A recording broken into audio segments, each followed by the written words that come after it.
Si vous n'avez jamais vu de zélotes dans l'évangile, parce que le véritable zélote, ce n'est pas notre frère Serge. Moi, je suis un premier zélote.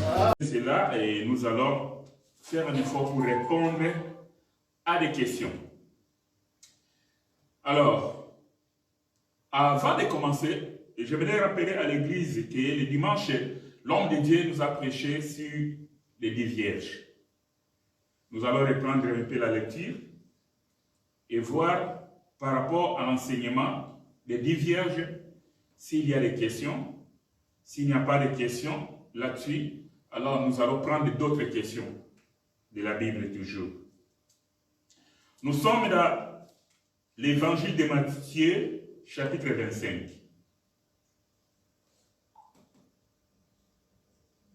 Matthieu, chapitre 25. Et j'aimerais vous dire en bleu que ici, Jésus donne une parabole. Parabole des 10 vierges. Et qui dit parabole, c'est un bégaiement.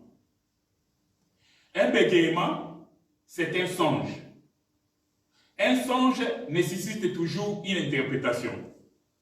Un bégaiement nécessite toujours une interprétation. Peut-être Maman Nancy ne va pas peut-être comprendre les termes que nous utilisons, mais avec la grâce de Dieu, il va comprendre. C'est-à-dire, quand nous parlons de bégaiement ici, c'est-à-dire cette parole que vous voyez, c'est codé, c'est caché. Dans un premier temps, la Bible, du début jusqu'à la fin, ne parle que de Jésus.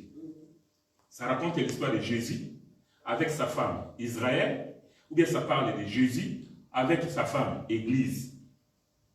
Voilà pourquoi dans notre assemblée, il est rare d'entendre un serviteur de Dieu passer ici devant et commencer à raconter sa vie, commencer à raconter ce qu'il a été, ses diplômes et qu'on sort ici. En tout cas, vous n'allez pas écouter cela. Comme dernièrement, bon, moi je n'ai pas l'habitude de citer les hommes de Dieu, mais il y a un homme de Dieu qui a perdu sa femme dernièrement, que nous tous nous connaissons. Donc, on a publié maintenant des vidéos, comment il glorifiait, il vantait sa femme devant la chair, dans la chair, devant l'assemblée de Dieu. Je me suis dit, ah bon, comme nous on ne suit pas ces enseignements, donc c'est ça. Donc c'est vraiment étonnant qu'un homme de Dieu qui se dit être femme ou bien fiancé de Jésus, venir vanter plus sa femme qui est l'homme.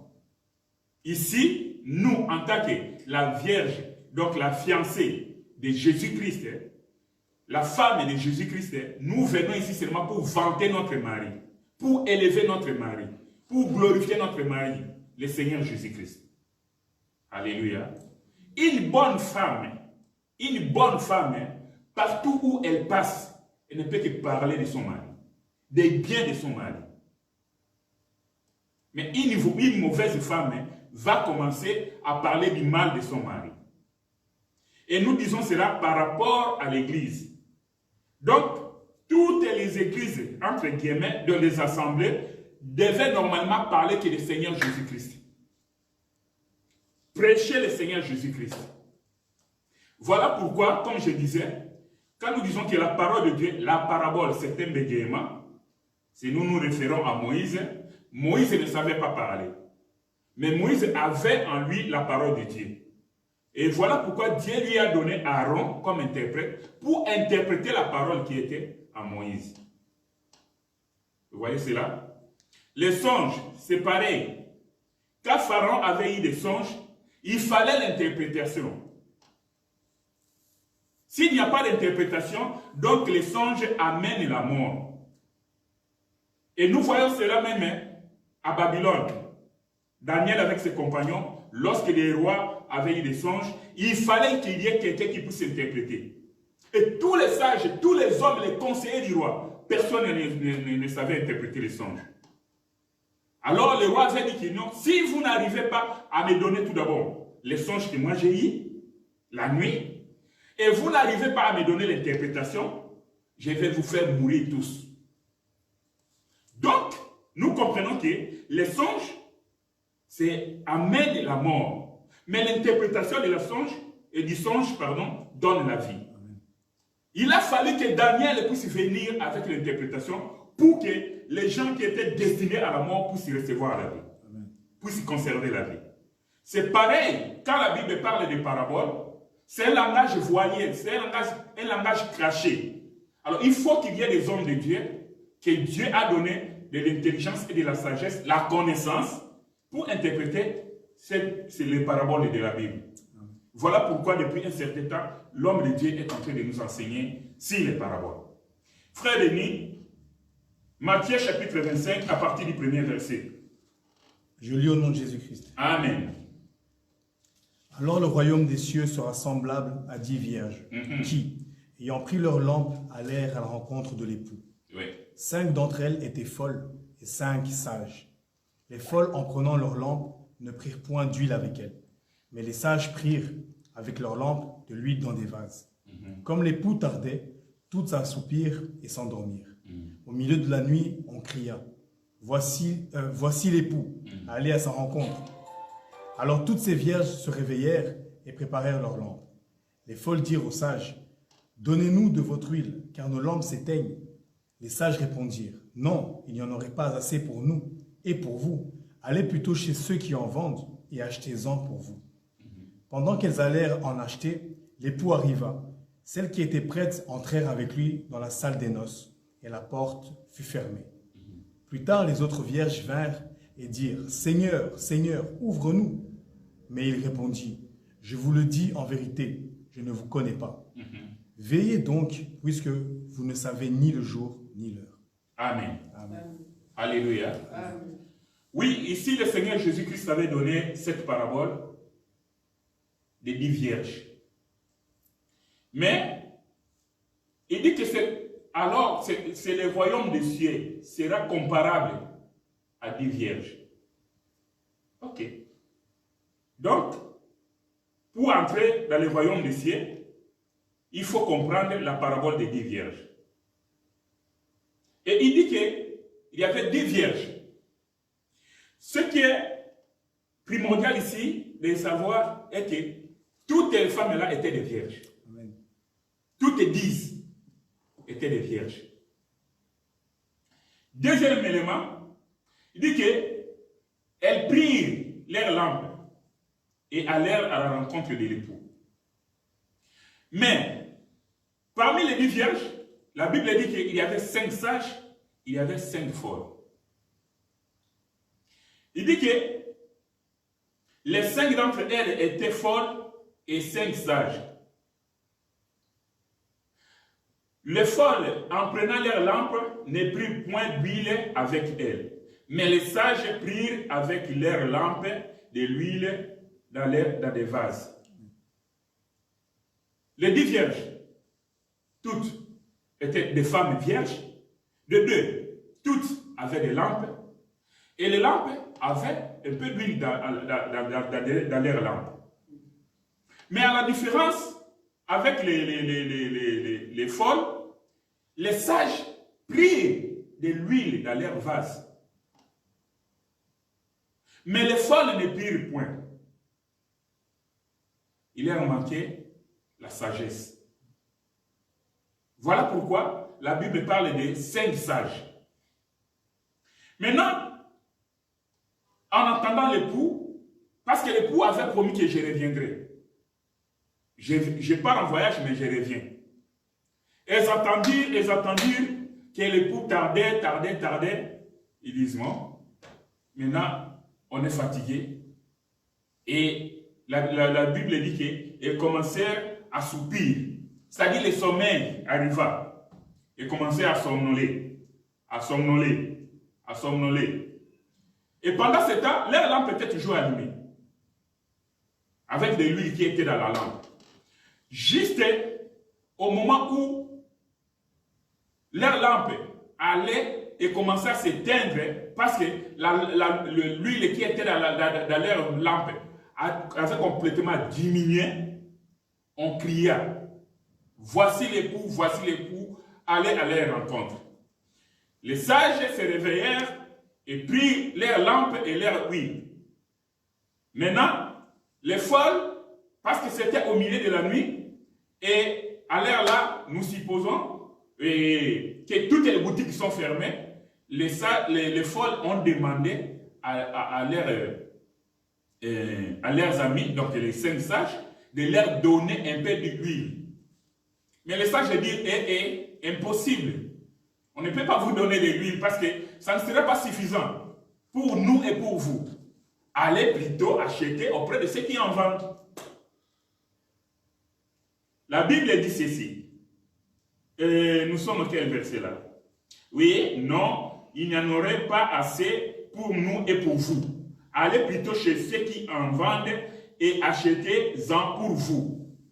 Pendant qu'elles allaient en acheter, l'époux arriva.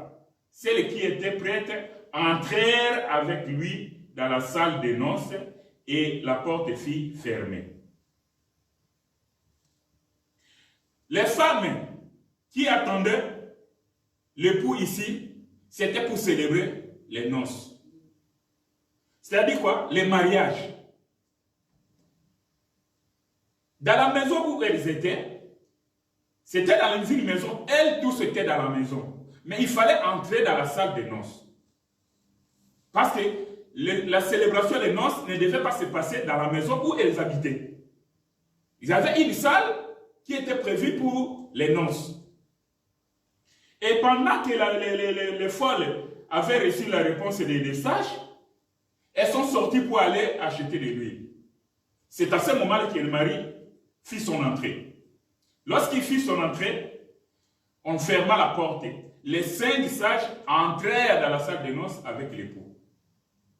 Et la Bible dit que plus tard, les autres vierges vinrent et dirent, Seigneur, Seigneur, ouvre-nous. Mais il répondit, je vous le dis en vérité, je ne vous connais pas. Veillez donc, puisque vous ne savez ni le jour ni l'heure. Alléluia. Ça, c'est une parabole. Nous voyons ici un époux qui est parti en voyage, qui laisse ses femmes. Maintenant, on dit que ça sera pareil avec le royaume des cieux. Or, au départ, comme nous avons dit, tout était des vierges. Et tout avait des lampes. Et tout avait de l'huile.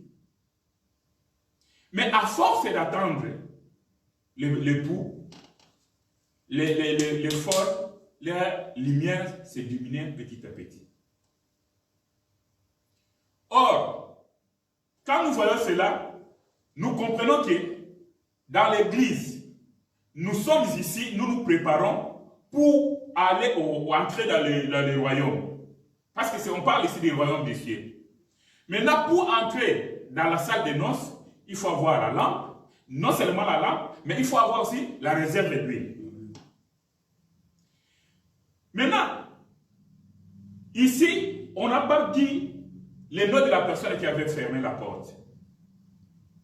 Mais laisse-moi vous dire que nous connaissons la personne qui avait fermé la porte ici. Alléluia. Amen. Confère Noé. L'arche de Noé. Quand Dieu avait envoyé les animaux auprès de Noé pour entrer dans l'arche, la Bible dit que Noé fit entrer dans l'arche les animaux, à part sa famille, 2 à 2 des espèces. Ils entraient dans l'arche. Mais à la fin, c'est Dieu qui avait fermé la porte de l'arche. Vous comprenez? Donc ici, nous comprenons que cette salle de noces, c'est le Père lui-même qui avait fermé la porte. Les folles sont arrivées, elles ont commencé à toquer la porte. Seigneur, Seigneur, ouvre-nous. Mais le Seigneur, l'époux a répondu que je ne vous connais pas. Allez-vous-en. Je ne vous connais pas. Cela veut dire quoi? Comme nous sommes là, dans l'église, quand nous parlons de l'église ici, ne voyez pas les 4 murs que nous avons ici.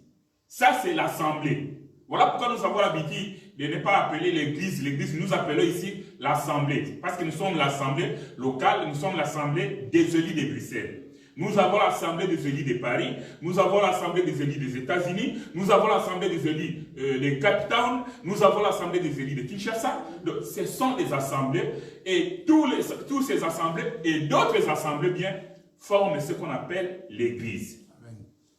Dans l'église du Seigneur, qui est le corps mystique de Jésus-Christ, il y a des vierges sages, parmi nous, il y a des vierges folles. Comme nous sommes là, c'est difficile, impossible de savoir que non, c'est bien-aimé, c'est une vierge folle. Que c'est bien-aimé, c'est une vierge sage. Impossible de savoir. Mais, nous les saurons, ou bien, on saura qui est vierge sage et qui est vierge folle les jours de l'enlèvement. Parce que lorsque la trompette va sonner, nous allons monter, nous allons rencontrer le Seigneur dans les airs, et là, le Seigneur va nous amener aux noces, c'est-à-dire nous allons entrer dans la salle des noces. Amen. Mais qui? Celui qui a gardé sa lampe allumée et qui a sa réserve d'huile. Alors nous parlons, c'est vraiment difficile, comme je disais, de comprendre. C'est après l'enlèvement, ceux qui sont avec nous dans l'église, ceux qui viennent de l'assemblée, ceux qui disent qu'ils sont des chrétiens, lorsqu'ils vont rester, c'est alors qu'ils vont se rendre compte. Alors là, quand vous allez pleurer, ou bien tu vas pleurer comme tu veux, mais ça sera déjà trop tard. Parce que la porte a été déjà fermée. Voilà pourquoi la Bible dit, au verset 13, « Veillez donc, puisque vous ne savez ni le jour ni l'heure. » Ici, même les disciples ont posé la même question au Seigneur Jésus-Christ. « Seigneur, dis-nous, quand est-ce que ces choses vont s'accomplir? » Jésus a dit, « Personne ne connaît ni les jours ni l'heure. » Pas même les anges qui sont dans les cieux. Personne ne connaît. Seulement le Père qui connaît. Parce que c'est le Père, c'est lui qui ferme la porte. Et ce qui est grave ici, ces vierges-là qui attendaient l'époux, parce que c'était leur époux, mais il restait seulement qu'ils puissent entrer dans la salle des noces. Mais le Seigneur va répondre ici, je ne vous connais pas. Quelque part, les Écritures disent aux serviteurs de Dieu, je ne vous ai jamais connu. Je ne vous ai jamais connu. Tous ces pasteurs gourous qui ont touché à des fétiches pour faire des miracles, pour faire tomber des gens, pour soutirer de l'argent auprès du peuple de Dieu. En ces jours-là, le Seigneur va leur répondre, je ne vous ai jamais connu. Et là, la Bible dit que, Seigneur, nous avons opéré des miracles à ton nom.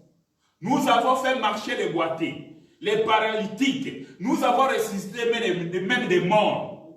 Mais le Seigneur va leur dire, je ne vous ai jamais connu. Voilà pourquoi, bien-aimé, il est toujours important de venir dans l'assemblée, écouter la parole.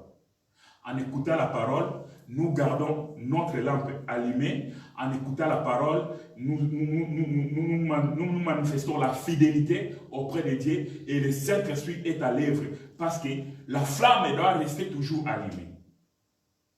Alléluia. C'est ça. Ici, le Seigneur a comparé les royaumes des cieux à la parabole des 10 vierges. Donc, nous devons veiller et nous devons prier. Il ne suffit pas seulement de veiller, mais prier aussi. C'est très important. Comme on venait de faire tout à l'heure. Au temps de la fin, à l'heure où nous parlons, parce que l'esprit d'Antichrist a commencé à se manifester, à opérer depuis le temps des apôtres. L'esprit de l'Antichrist. Et voilà pourquoi nous exhortons toujours les enfants de Dieu. Imaginez-vous, à l'heure où nous parlons, nous avons le Saint-Esprit avec nous. Mais regardez, le niveau de péché ou de bavures qu'ils sont en train de commettre. Moi, quand je regarde, souvent, j'ai peur. Parce que le péché monte les échelons. Ça, vous le savez, non? Le péché monte les échelons. C'est comme un escalier. Ça monte, ça monte, ça monte. Et quand ça arrive au sommet, là, le Seigneur dit que non. Jusqu'ici, je ne peux plus supporter ce peuple. Je ne peux plus supporter le monde avec de tels péchés. C'est ce qui s'était passé au temps de Noé. Également, c'est ce qui s'était passé au temps de Sodome et Gomorrhe. Quand le péché monte, arrive au sommet. Et moi, j'ai pris la référence dans la Bible. Quand vous voyez la sodomie prendre le dessus, la pédophilie, aujourd'hui, ces gens-là ne se cachent plus.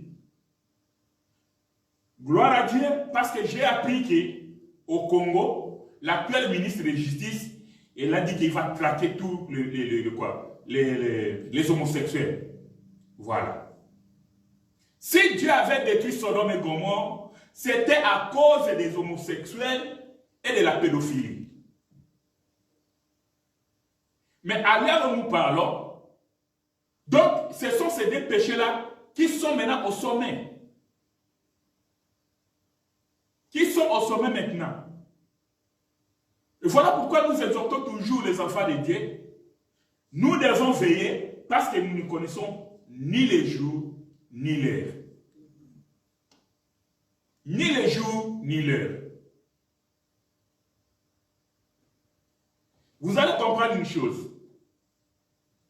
Le Seigneur lui-même, il avait dit aux apôtres, veillez et priez.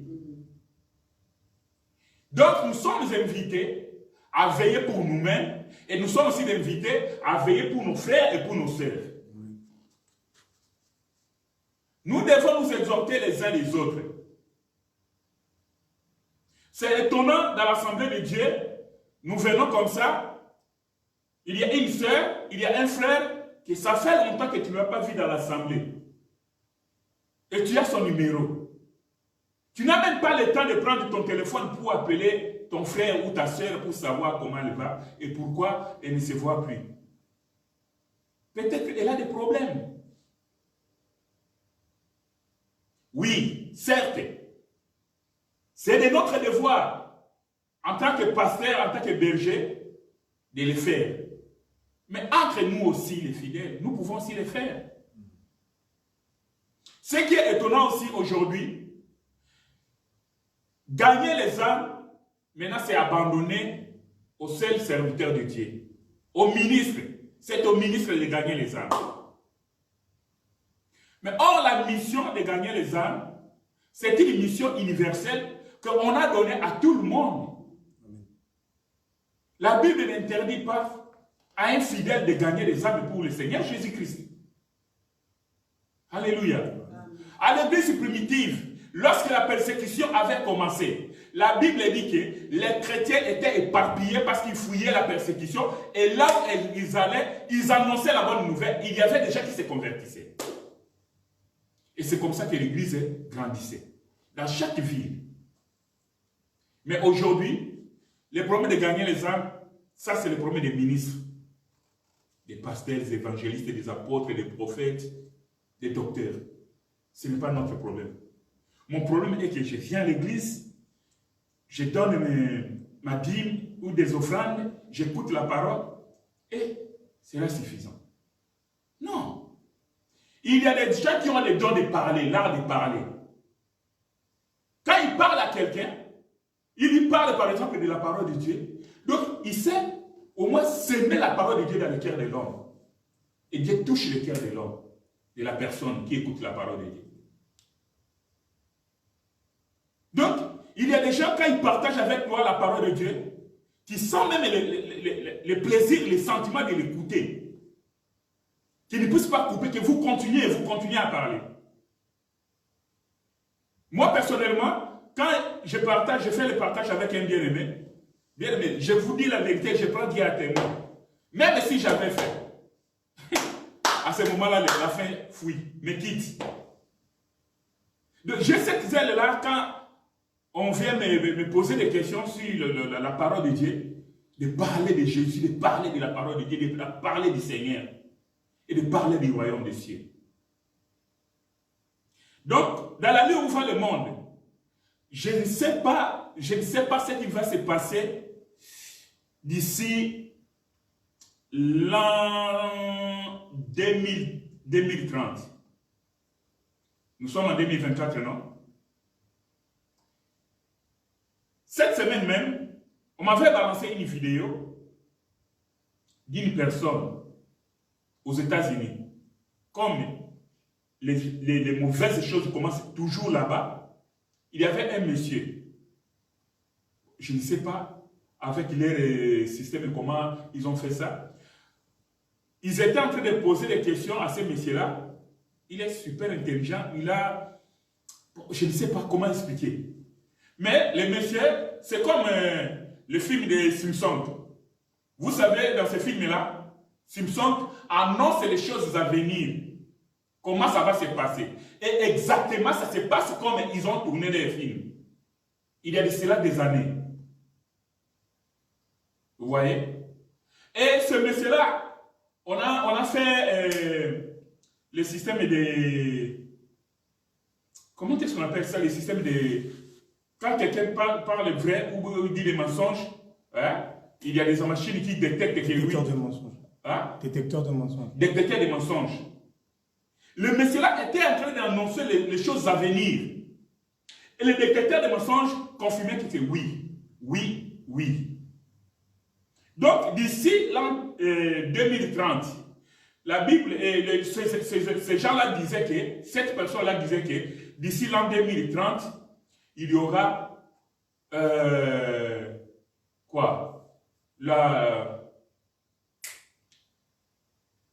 donc l'union, l'unité de toutes les religions, et il y aura le monde que nous voyons ici, toutes les nations que vous voyez ici, ils sont comme dans des différends avec des querelles et consorts. Ils vont s'attendre parce que à la fin, ils doivent s'attaquer contre Israël. Là, nous savons tous. C'est là où la Bible parle de la guerre d'Armageddon. Ce ne sont pas des histoires. C'est Israël que nous connaissons maintenant. C'est cet Israël-là. Aujourd'hui, Israël a la protection des États-Unis. Mais ça va arriver à un moment donné. Les grandes puissances, ils vont tourner le dos contre Israël. Mais à ce moment-là, ça sera déjà donc après l'enlèvement. Lorsque la grande tribulation va commencer, ça sera après l'enlèvement. Là, l'église sera déjà partie. Et comme je disais, imaginez-vous les choses qui se passent maintenant. Il y a un papa qui a tué son enfant parce que il faisait... il enseignait l'enfant, il lui faisait des devoirs et l'enfant n'arrivait pas à bien répondre.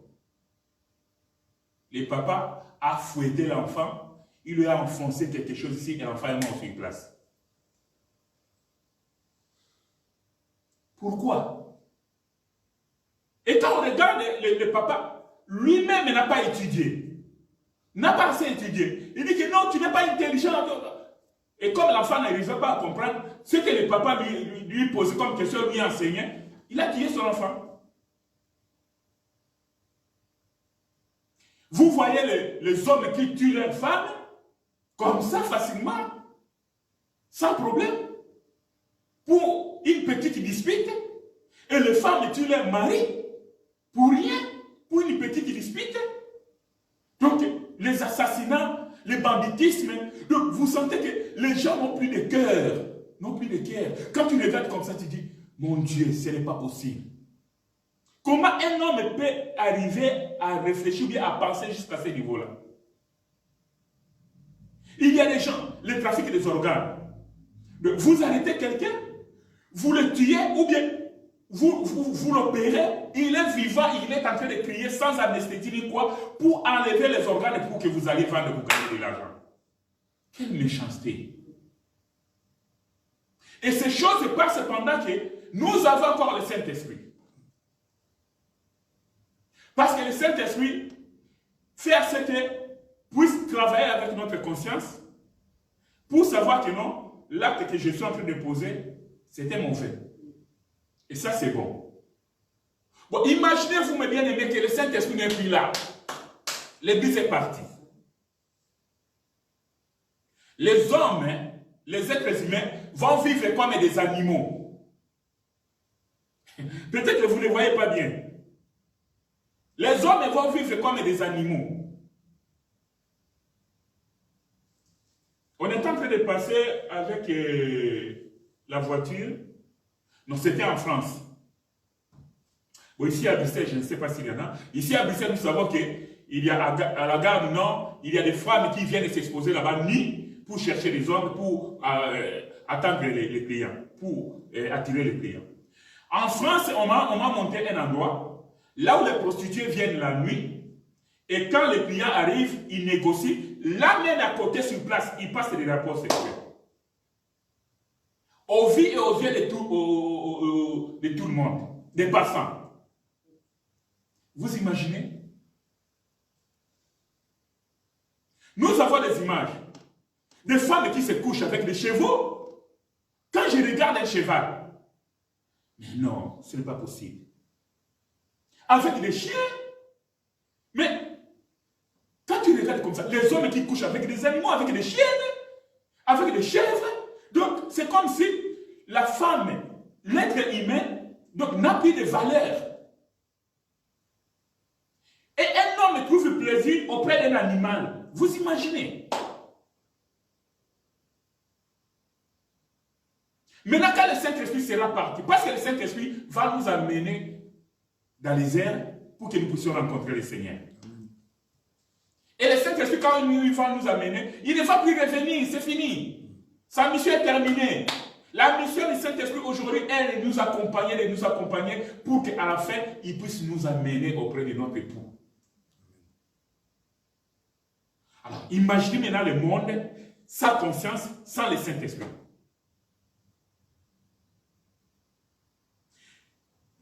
Voilà pourquoi le Seigneur Jésus-Christ avait dit, avant le retour du Fils de l'homme, ce qui était passé au temps de Sodome et Gomorrhe, c'est ce qui va se passer. Au temps de Sodome et Gomorrhe, les gens n'avaient plus peur de personne. L'autre leur a proposé même ces vierges, ces filles qui étaient vierges. Si vous voulez, ne faites pas de mal à mes autres qui sont auprès de ma maison. Mais ils ont déclaré de commettre les anges, c'est-à-dire de coucher avec les anges du ciel. Vous imaginez? Bon, imaginez-vous que l'église est partie, le Saint-Esprit n'est plus là. Mais il y aura des hommes qui vont venir devant la porte des gens. Hey, viens ici, nous voulons te connaître. Parce qu'à Sodome et Gomorrhe, ce n'était pas seulement les vieux. Même les enfants étaient là, en spectacle.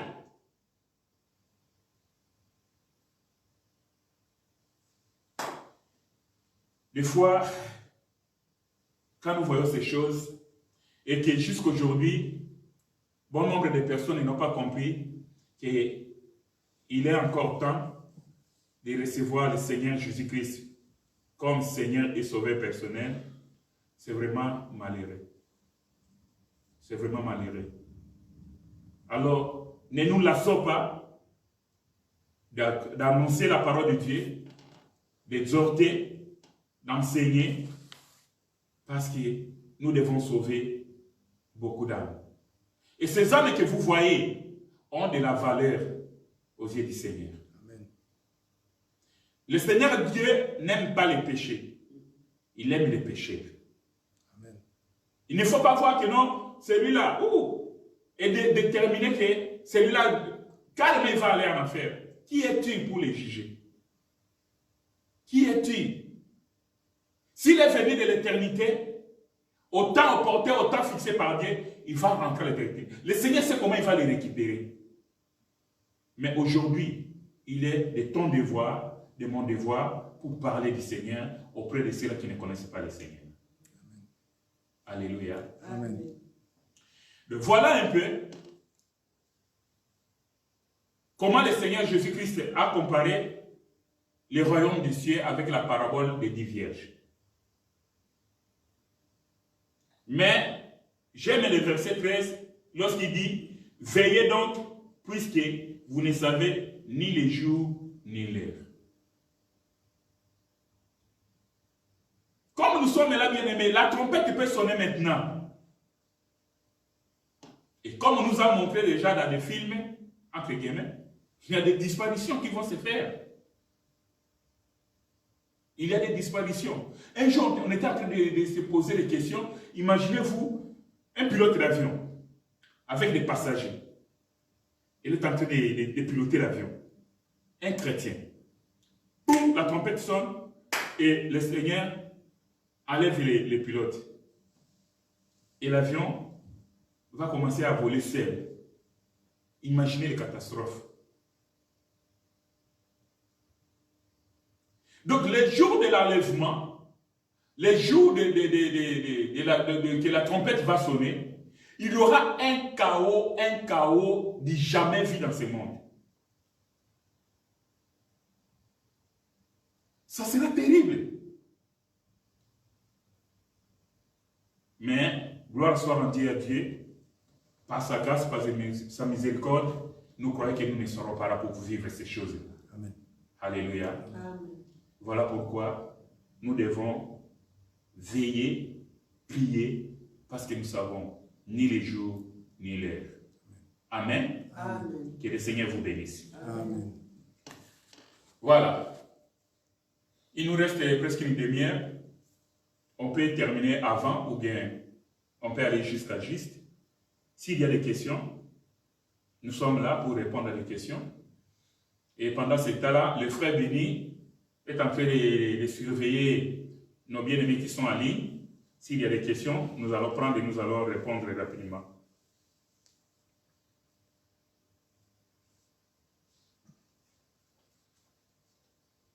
Le frère Manuel n'est pas là. C'est le champion des questions et la sœur Aurélie. Comme moi j'ai toujours dit, oui, frère Béni. Moi j'ai une petite question. Oui.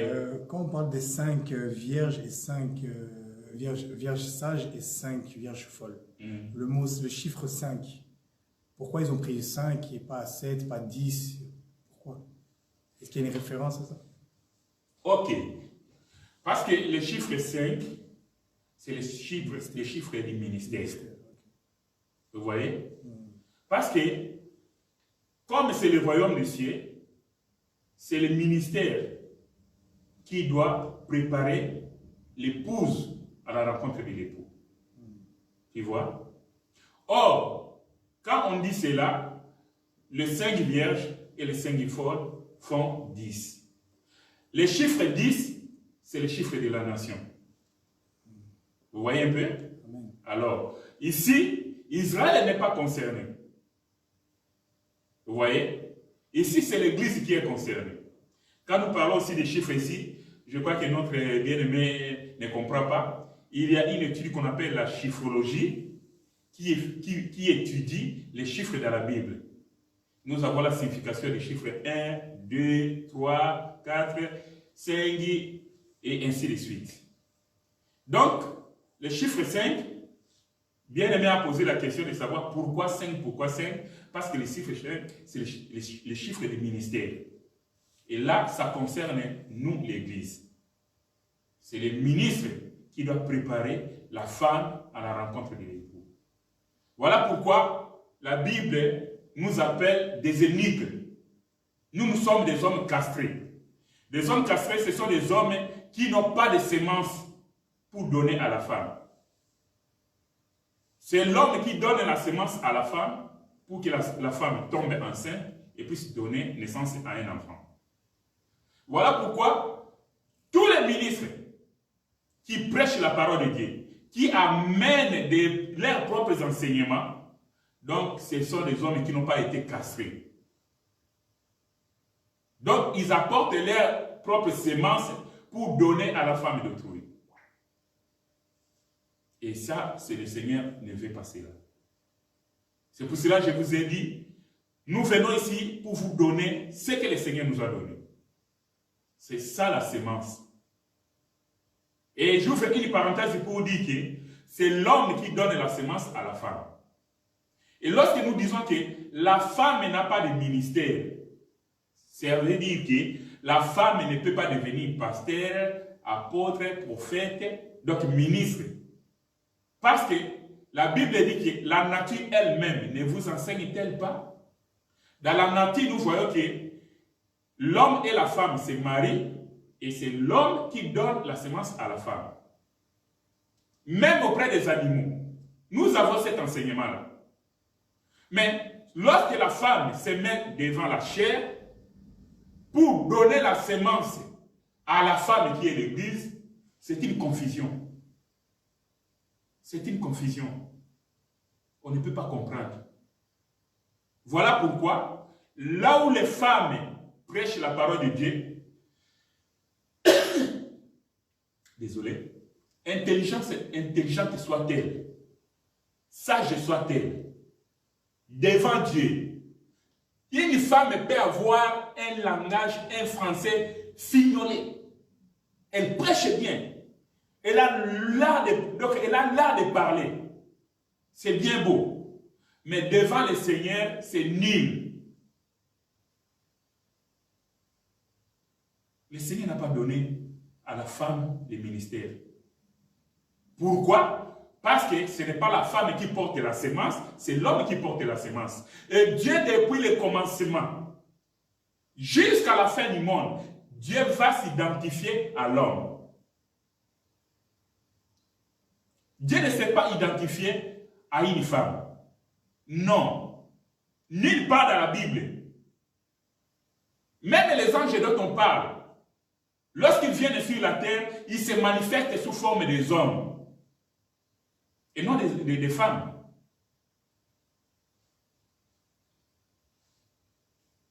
Nous essayons, oui, bien-aimé Béni. Nous avons une question en ligne aussi. Oui.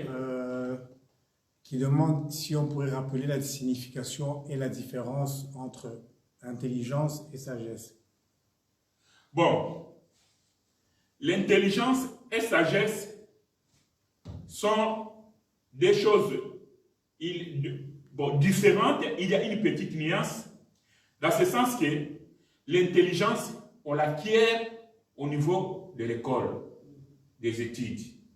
Tandis que la sagesse, c'est inné. Ok? C'est Dieu qui donne la sagesse. Voilà pourquoi, quand nous grandissons, nous sommes intelligents. Tu peux trouver un homme très intelligent, super intelligent, mais la sagesse, il n'a pas de sagesse. Et tu peux trouver un homme ou bien une femme qui n'a jamais été à l'école, mais sa façon de se comporter, sa façon de faire les choses, vous trouvez que cette femme, elle est sage. Hein? Ou bien cet homme, elle est sage. Hein? Mais quand vous vérifiez au niveau des études, il est nul. Et la source de sagesse, c'est lui-même, Dieu. Mais cela n'empêche qu'on puisse, si tu as la sagesse, on puisse étudier. Parce que c'est la science. Vous voyez, on ne peut pas négliger la science. La Bible parle de la science. Et la science, on apprend la science à l'école. Est-ce que vous voyez cela? Voilà pourquoi vous allez voir que dans la Bible, prenons seulement l'exemple de notre bien-aimé Paul. Paul était un monsieur très intelligent. Très intelligent. Il avait beaucoup étudié auprès des... Il avait appris la loi juive. Il avait la maîtrise, ça parce qu'il est passé dans la grande école de Gamaliel. Mais Paul posait des actes croyant qu'il faisait plaisir à la loi ou bien à Dieu parce qu'il obéissait au commandement. Paul était encadré par les Romains. Paul était super intelligent. Mais les actes qu'il posait, il croyait être sage aux yeux de Dieu et consort. Mais en réalité, ce n'était pas ça. Voilà pourquoi Paul, lorsqu'il s'est converti, Dieu lui a donné cette grâce-là. Et vous allez voir qu'avec la science qu'il avait, c'est-à-dire l'intelligence, Paul a écrit plus que tous les autres apôtres. Et l'homme le plus sage de la Bible que nous connaissons, c'est Salomon. Puisque la Bible dit que jusqu'aujourd'hui, quand la Bible a dit cela, c'est Dieu qui a parlé. On ne peut pas dire le contraire. Or, le véritable Salomon, c'est notre Seigneur Jésus-Christ. Amen. Amen. Donc, la sagesse, c'est lui-même le Seigneur. C'est lui qui nous donne la sagesse. Amen. Amen. Oui, oui, frère Béni. Nous avons ici 2 questions, mais d'abord la première question. Oui. Le frère, il dit, je ne sais pas si j'ai bien entendu, notre cher frère vient de nous parler de la chiffrologie. Cela a quel soubassement des Écritures, s'il vous plaît? Si le frère peut nous donner une écriture qui en parle. Bon, j'ai évoqué la chiffrologie. Ce n'est pas qu'il y a un soubassement dans les Écritures, mais ce sont les théologiens qui nous ont aidés à avoir un peu, à comprendre comment on peut parler des chiffres dans la Bible. C'est pareil lorsque nous parlons, par exemple, des lois. Quand nous parlons de 613 lois dans la Bible, comment nous avons 600? Nous n'avons pas pris la Bible et commencé à compter des lois 1, 2, 3 jusqu'à arriver à 613. C'est ça le théologien, avec leurs études, la science, vous voyez, c'est la science qui nous a aidés, que nous puissions comprendre que dans toutes les lois, il y avait 613. Vous voyez, bien aimé, pour être sincère, la chiffrologie n'a pas un soubassement biblique. Mais, en tant que la science, nous pouvons prendre les éléments que nous trouvons que c'est important pour aider les enfants de Dieu à comprendre la parole. On peut les utiliser. Vous voyez? Alors, par exemple, quand nous parlons de la théologie, théo veut dire Dieu et logos veut dire science. Ça veut dire que la science qui étudie Dieu. Est-ce que Dieu on peut l'étudier? Impossible. Nulle part dans la Bible. Dieu se révèle depuis le commencement. Dieu se révèle. Mais Dieu, quand il se révèle, à un moment donné, Dieu veut que nous puissions le chercher en tâtonnant. Vous voyez? C'est comme ça. Dieu veut que nous puissions le chercher en tâtonnant. Et quand nous le trouvons, là, il se manifeste, il se marche avec nous. La deuxième question, c'était quoi? Est-ce que vous pourrez expliquer également quel type d'onction d'huile et d'état d'esprit comme des enfants? Comme la façon la plus simple. Moi, je pense que la personne demande d'expliquer quel type d'onction d'huile et d'état d'esprit qui peut y avoir. Quel type d'onction d'huile? Donc, bon, bien aimé, je ne saisis pas bien ta question, mais je vais expliquer un peu une chose. Dans l'Ancienne Alliance, pour consacrer un roi, pour consacrer un prophète, Dieu demandait à ce qu'on puisse prendre de l'huile et oindre les rois ou bien les prophètes. Mais nous allons voir qu'à un moment donné, on mettait l'huile dans un flacon. Ok? Mais, lorsque arriva le tour de David, la Bible dit que Samuel avait pris l'huile et il avait mis ça dans une corne. Vous voyez? C'est dans une corne qu'on avait oint l'homme de Dieu. Maintenant, l'huile dans l'Ancienne Alliance représentait le Saint-Esprit. C'était le symbole, c'était l'image du Saint-Esprit.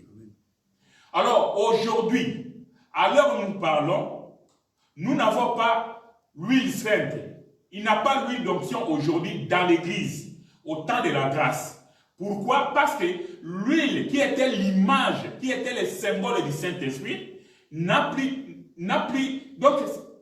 d'actualité parce que le Saint-Esprit lui-même est venu. Vous comprenez cela?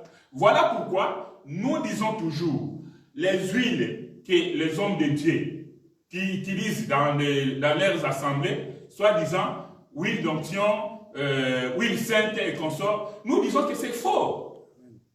Ils achètent de l'huile dans les magasins, dans les supermarchés, Lidl, Aldi, je ne sais pas, Carrefour, Colorite et consorts. Ils vont prier pour cela et ils disent que non, c'est devenu huile d'onction. Et ils mentent le peuple de Dieu en les versant de l'huile, en les dire, prends cette huile, quand tu mets ça, ça va produire ceci, tu seras prospère et consorts. C'est du mensonge, c'est de l'escroquerie.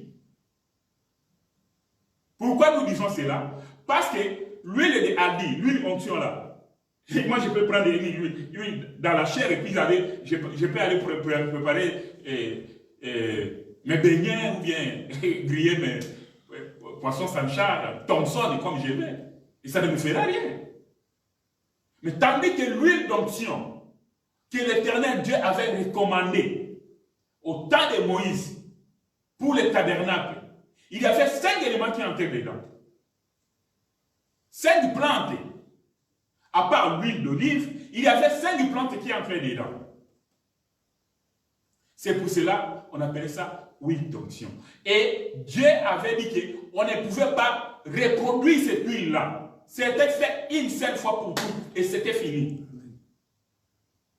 Dieu avait strictement interdit de produire, de reproduire l'huile d'onction. Mais si Dieu avait interdit, et il trouve l'huile d'onction, il trouve ça où? Et l'huile d'onction, quand vous voulez que cette huile soit huile d'onction, comme vous voulez rentrer dans l'ancienne alliance, parce que vous n'avez pas besoin du Saint-Esprit, vous voulez rester avec l'huile d'onction, alors il faut nous montrer les 5 plantes que vous avez mis dans cette huile-là. Amen. Si l'huile d'olive ne contient pas les 5 plantes que le Seigneur avait commandées, donc c'est nul. Ce sont des aventures. Oui, frère Béni. Il y a une autre question qui apparaît et qui demande, sommes-nous devenus des théologiens? Sommes-nous? Sommes-nous devenus théologiens? Devons-nous suivre la théologie aujourd'hui? Ah, ok. Oui, non, bien aimé. On ne peut pas suivre la théologie aujourd'hui pour la simple raison que j'ai dit que dans la théologie, il y a plusieurs cours là-bas, là-dedans, mais avoir seulement cette science-là, comme je venais de dire, c'est la science qui étudie Dieu.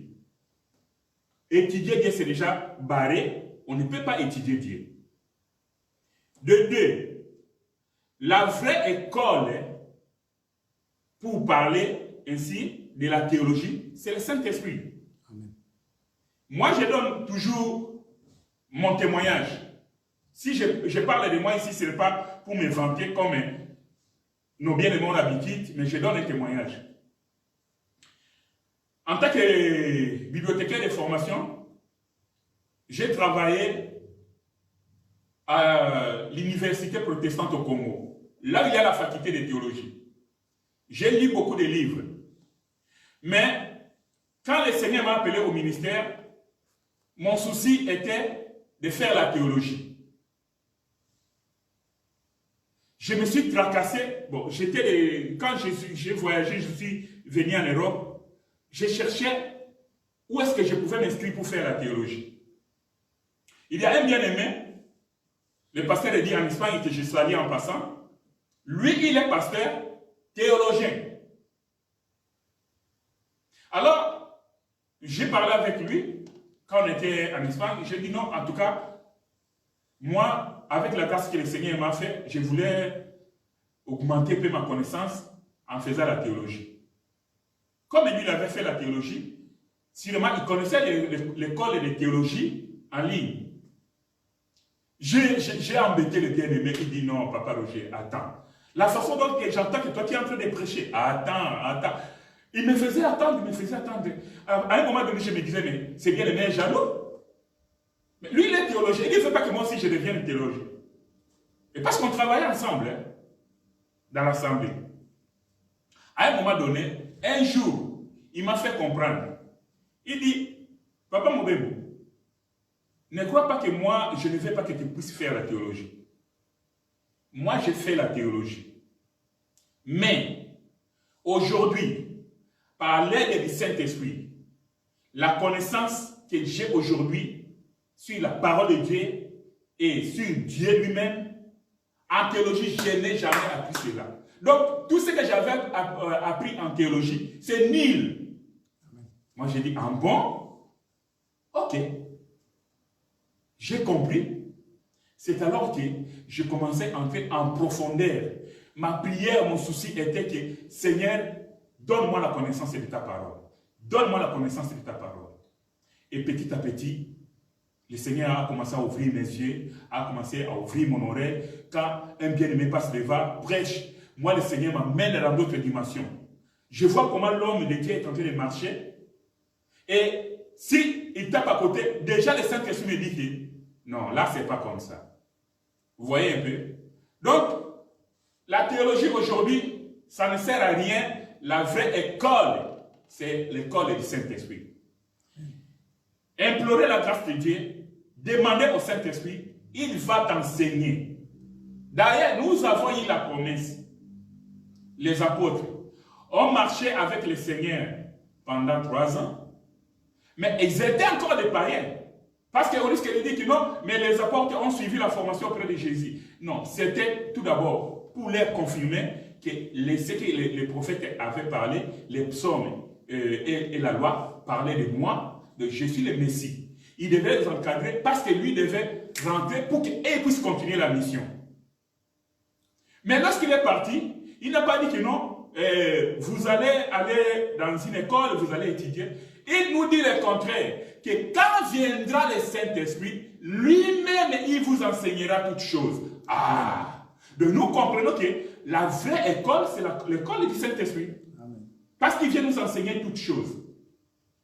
Et Jésus-Christ dit que non, il prendra tout ce qui est à moi. Il vous les donnera, il vous les communiquera. Ce n'est pas dans une école. Et voilà pourquoi les apôtres, les jours de la Pentecôte, lorsque le Saint-Esprit est venu, l'apôtre Pierre s'est mis debout. Un illettré, si on peut dire comme ça, parce qu'il était un pécheur, ça vous le savez. L'apôtre Pierre a commencé à rappeler aux Juifs et à tous ces publics qui étaient là ce jour-là de la Pentecôte, dans les Écritures, tel, sans papier, sans livre, sans rouleau. Parce que c'est le Saint-Esprit. Il a reçu cela. Donc, en bref, aujourd'hui, nous n'avons pas besoin de faire l'école de théologie. Parce que ce sont les choses du monde créées par les hommes. Et bientôt, vous allez voir, comme l'Antichrist est en train de préparer son arrivée pour ce qu'il va faire, à un moment donné, on va commencer à fermer les églises. C'est-à-dire qu'il faut faire la théologie pour avoir des papiers pour ouvrir une église locale ou une assemblée locale. Oui, bien, mais ça va arriver. Pourquoi? Parce que c'est l'œuvre de l'Antichrist. C'est l'œuvre de l'Antichrist. Même si tu es un excellent pasteur, l'onction tombe. Si tu n'as pas de diplôme de théologie, on ferme l'église. Oui, frère. Nous avons aussi encore une question, parce que je vois l'heure qui tourne, qui demande, est-il normal de dédier chaque fois le mois dès le commencement au Seigneur? Il faut chaque fois dédier le mois à chaque fois au Seigneur. Quand le mois commence. Dédier. Bon, je ne sais pas. Nous prions, nous demandons à Dieu chaque jour qui se passe, qu'il continue à nous protéger, à nous garder contre toutes les attaques de l'ennemi. Ok? Parce que dans le monde des ténèbres, dans le monde spirituel, là je ne connais pas grand-chose, mais nous avons entendu des témoignages que dans leur monde des ténèbres là, ils planifient aussi des choses, ils programment aussi des choses. Voilà pourquoi l'Éternel dit que s'ils forment des complots, cela ne viendra pas de moi. Amen. Ces gens-là se complotent contre nous. Et au travers de leur propre témoignage, parce que ce sont des pratiques qu'ils faisaient, ils viennent témoigner que non, nous, dans ce monde-là, nous programmons par exemple pour bouffer plus les gens, ou bien Satan, le diable, nous demande plus les âmes du sang au mois de décembre par exemple. Vous voyez cela? Voilà pourquoi, quand nous prions, nous avons l'autorité. Nous avons ce pouvoir-là. Parce que nous sommes dans le monde. Maintenant, nous sommes en train de suivre le calendrier romain. En réalité, en Israël, le 7e mois, comme nous sommes là, pour eux, ce n'est pas le 7e mois. Selon le calendrier de Dieu. Alors, nous sommes le 7e mois, au mois de juillet. Pour Dieu, ce n'est pas le 7e mois, ce n'est pas le mois de juillet. Confère Égypte, les enfants d'Israël allaient sortir. Vous voyez? Alors, si nous prions, nous nous remettons entre les mains du Seigneur de nous garder, de continuer à nous protéger tout au long du mois, par exemple, de juillet. Mais que dédier ce mois de juillet à Dieu, non. Ce n'est pas vraiment important. Parce qu'un enfant de Dieu, nous vivons, je dirais, autour du jour. Voilà. Parce que pendant qu'eux, ils sont en train de compter des années, nous avons seulement une seule année. Alléluia. Depuis que le Seigneur Jésus-Christ était venu, depuis qu'il est monté au ciel, jusqu'à aujourd'hui, nous sommes dans cette année-là. Et cette année-là s'appelle l'année de grâce. Amen. Alléluia. Amen. Donc, dans l'année de grâce, il n'y a pas de mois, il n'y a pas de semaine, il n'y a rien. L'année de grâce. Amen. Et nous sommes là-dedans. Mais étant encore dans ce corps, dans ce monde, voilà pourquoi nous nous obéissons aux autorités, parce que la Bible nous recommande. Ils nous ont imposé ce calendrier. Nous ne pouvons pas nous révolter, sinon tu seras hors série. Donc, les gens, par exemple, les sabbats, c'est le samedi, c'est le jour de repos. Mais si tu veux suivre ça, tu vas voir que tu dois aller travailler les dimanches. Alors que selon le calendrier romain, les dimanches ne travaillent pas, on se repose. Mais en Israël, on travaille. Parce que le dimanche en Israël, c'est le premier jour de la semaine. Le dernier jour de la semaine, c'est le samedi, le jour du repos. Vous voyez cela? Donc il y a des choses, quand nous prenons, nous devons aller à la lumière de la parole de Dieu. Pour voir si c'est bon, si ce n'est pas un péché, on le pratique. Mais si ça ne va pas de pair avec la parole de Dieu, alors ce n'est pas important d'obéir. Alléluia. Amen. Donc voilà, je crois que nous sommes arrivés à la fin. Si les bien-aimés, vous avez encore des questions, veuillez nous les envoyer. On aura le temps de répondre. Mais pour aujourd'hui, nous nous Nazakomata ngai nazakomata ngai nga nazakomata